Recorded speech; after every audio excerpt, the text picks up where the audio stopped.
Θεωρώ ότι δεν θα έπρεπε να μπούμε σε διαπραγματεύσεις, ότι καθαρά το όνομα είναι δικό μας, ότι είναι απαράδεκτη πολιτική.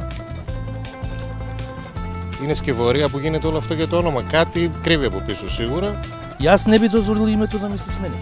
Мое. Οπότε ρε πολιτικοί τα έχουν πουλήσει όλα, να μου φίλε μου.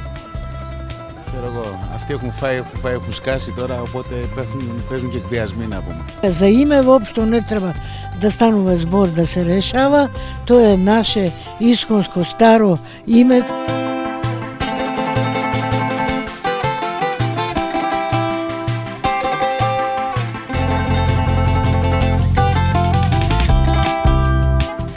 Θεωρώ ότι σαν Έλληνες θα πρέπει να κρατήσουμε αυτό το πράγμα για μας, ακόμα και αν όλος ο κόσμος τους λένε Μακεδονία, εμείς οι Έλληνες θα πρέπει να τους λέμε κάπως αλλιώς.